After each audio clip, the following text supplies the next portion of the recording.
It started with a phone call that sliced through the quiet of my rainy Portland evening like a knife through silk. I was in my small apartment kitchen, stirring pasta for my son, trying to ignore the ache in my chest from another long day at the public defender's office. The divorce had left me raw, but I was rebuilding piece by fragile piece for little Alex's sake. Then the phone rang. It was my cousin Sarah, her voice hesitant, like she was delivering bad news. "Hey, Emily. About Aunt Laura's 60th birthday bash this weekend at the old family estate in Beaverton. What should I bring?" I froze, fork hovering midair. What bash? The silence on her end told me everything. No invitation had come my way. My own mother, throwing a milestone party in the house where I'd skinned my knees as a kid. And I'd been ghosted. Like I didn't exist. The betrayal settled in slow. A cold weight in my gut. But I swallowed it down.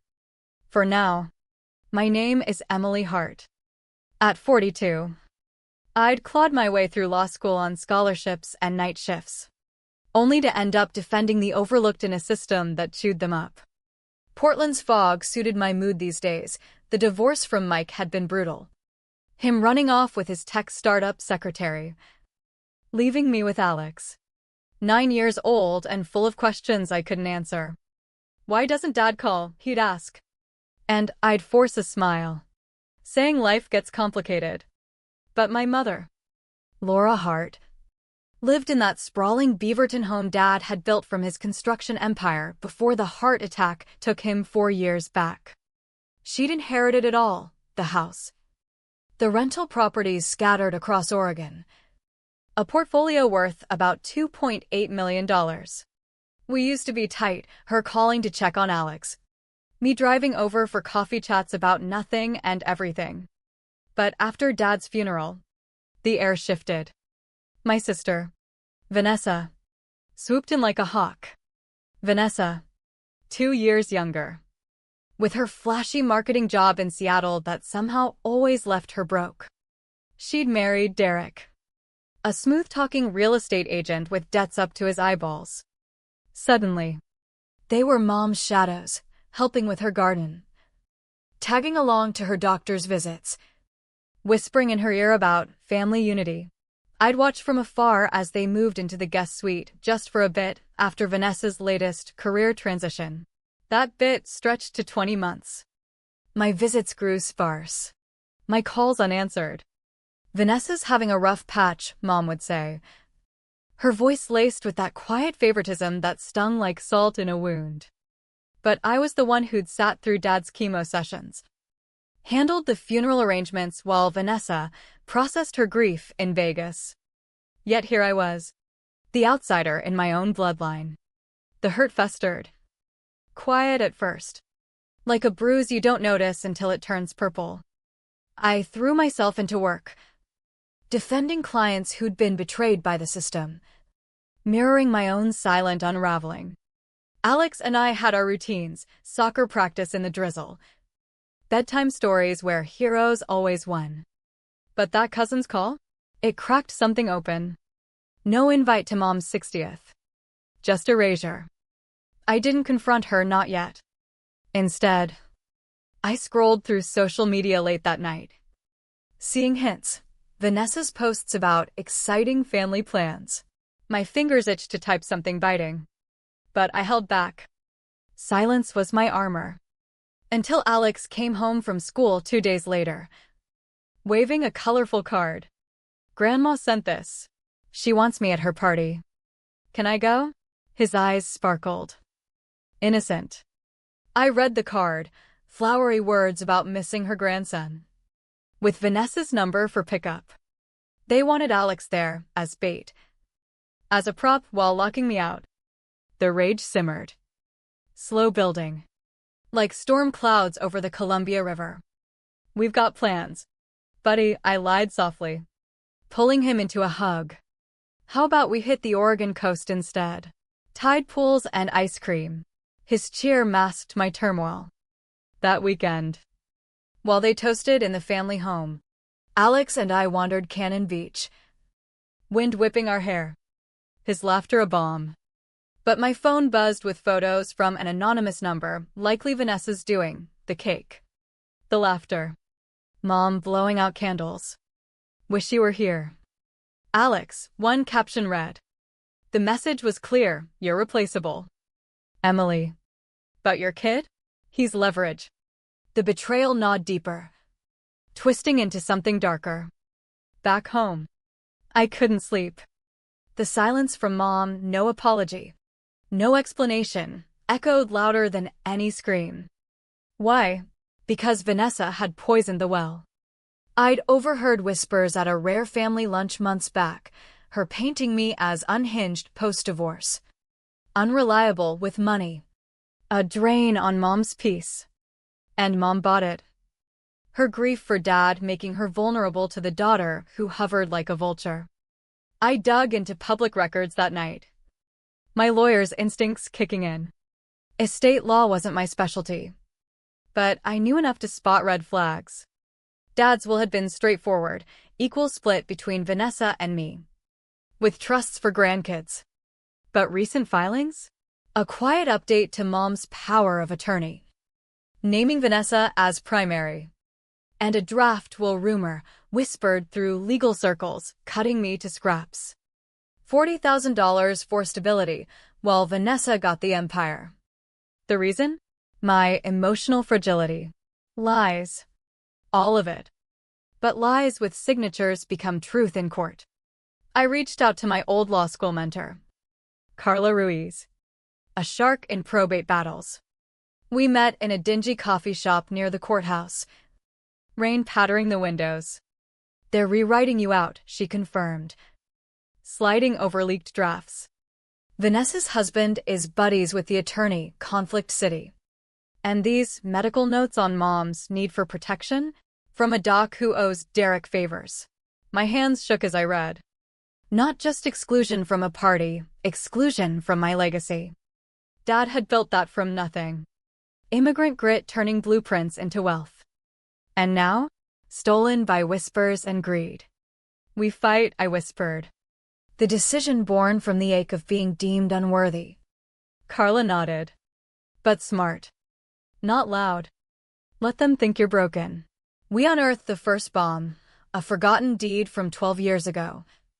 During Dad's business dip, he deeded 20% of the family home to each kid for asset protection. Never reversed. I owned a chunk of that Beaverton mansion, and any transfer needed my sign-off. The clause was ironclad. The tension built. Day by day. Like a noose tightening. Vanessa called once. Voice saccharine. Mom, Mrs. Alex.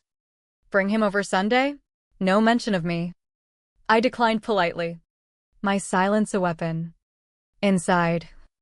The hurt fueled me, memories of Dad's pride in my bar exam, contrasted with Vanessa's endless bailouts. Why her? Because she played the victim better. But I filed quietly, a claim reaffirming my stake. It pinged title searches, halting their schemes. Mom called then. Her tone edged with panic. Emily. What's this legal nonsense? Vanessa says you're causing trouble. I kept calm. Just protecting what's mine. Mom. Like Dad taught. Her huff masked fear. They knew I knew. The damning video came next from a sympathetic aunt, Vanessa at a pre-party gathering. Glass in hand. Emily's post-divorce mess makes her unfit for decisions. We need to safeguard Mom from that chaos. Heads nodded. My instability, their narrative. But the folder and frame? Hart estate revision. They were accelerating. We struck back. Carla and I petitioned to reopen Dad's probate, turns out. Properties were tenancy in common, not joint. Dad's half should have split equally. But paperwork lapsed. Mom only owned 50%. Vanessa and I each 25% of his share. Unfinished business. Filing it froze assets. Vanessa's texts turned venomous. Drop this or regret it. I saved them evidence of coercion. Then, the letter. Buried in Dad's old files. Yellowed paper in his hand. Emily. If greed tears at our seams. No, I saw it coming. Vanessa's charm hides hunger. Protect the nest. Trust your spine. He'd foreseen it all. His love a quiet fortress. Tears came then. Hot and unbidden the pain of his absence. Amplified by betrayal. But it steeled me. No more silence. The confrontation brewed. Mom showed up unannounced. Face drawn. Withdraw it. Emily. For family. I laid out the docs, the will draft. The lies. Dad's letter. You chose her greed over my truth. She crumbled. Admitting Vanessa's manipulations, the canceled dinners, the twisted stories. But the damage? Irreversible. You're tearing us apart, she accused. No. Mom. You let her erase me. Carla found more, a dormant trust Dad set 18 years back. Triggered by exclusion attempts. It vested 25% of all assets in me as trustee. Activated by my filing. Suddenly, I controlled the board. Vanessa raged. Hiring heavy hitters. But their case crumbled, fraudulent tax claims on the guest suite. Derek's shady deals surfacing. I reported anonymously, the IRS bit. The signing day ambush, I walked into their lawyer's sleek office. Docs in hand. As trustee. I veto. Chaos erupted, Vanessa screaming. Mom paling. This is bullshit. But the attorneys confirmed, legit. Postponed indefinitely. Vanessa fled that night. Derek in tow. Debts chasing them to Arizona. Mom stayed. Broken but awakening. We rebuilt fragile, dinners with Alex. Honest talks about loss. Forgiveness? A work in progress. The price, a sister lost to greed. A mother scarred by favoritism. But I gained control, not just assets. But my narrative. No more silence. The empire Dad built? Mine to safeguard. Revenge? It was survival. Bitter wheat.